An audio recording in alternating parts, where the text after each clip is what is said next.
Bienvenue chez nous pour le 40e épisode du Podcast des Nous. On va parler d'un film assez obscur, pas sans raison, Future Hunters. Chassons le futur!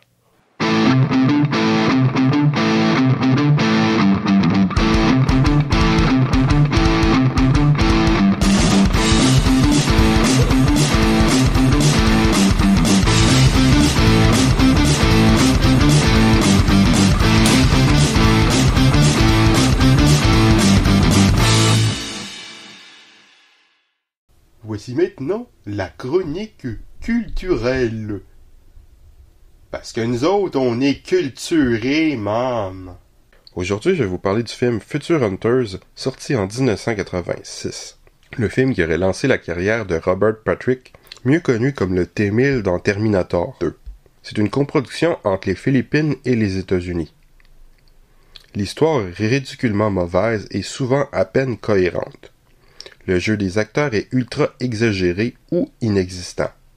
La photographie est à chier. Le montage est vraiment pas terrible. Les scènes d'action auraient sans doute pu être bonnes si elles avaient été mieux filmées, mais elles sont tout de même assez souvent pas mal. Les musiques sont étonnamment bonnes si on aime le style des films d'action du milieu des années 80. Malgré que le montage soit toujours douteux, y compris pour l'utilisation de la musique excepté certains moments, surtout le début du film, c'est pas super intéressant. C'est à propos d'un type qui vient d'un futur post-apocalyptique et avant de mourir, donne à un couple la tête de la lance de Longinus après leur avoir sauvé la vie. Ceux-ci doivent ramener la lance à bon port en évitant que les forces du mal s'en emparent. Devinez qui sont les forces du mal? Je ne vais pas vous dévoiler un punch aussi incroyable. Le film commence par une scène de poursuite automobile dans le futur. Il faut dire que le maquillage des voitures et les vêtements des acteurs ont de la classe. Ça marche plutôt bien avec les musiques. Dommage que la photographie soit aussi moyenne, mais cela pourrait donner l'impression que le film est meilleur qu'il ne l'est. On a un film d'action qui vole plein de clichés à des films tels que The Road Warrior ou bien des films de Kung Fu. Il y a même un acteur qui s'appelle Bruce Lee avec un I et non deux E.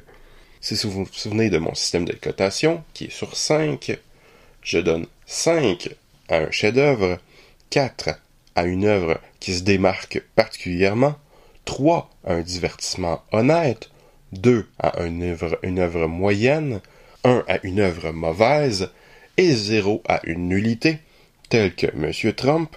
Donc, après tout ce que je viens de dire, on doit supposer que ce film mériterait un 1. Eh bien non. Ce film, dans sa nanardise, est hilarant, avec des moments à se rouler par terre. Le grand jeu des acteurs et le ridicule de l'intrigue y sont pour beaucoup, et les musiques restent bonnes, bien qu'elles ne cadrent pas toujours avec le film, notamment son montage. Je lui donne donc une note de 3. Au revoir, et à bientôt!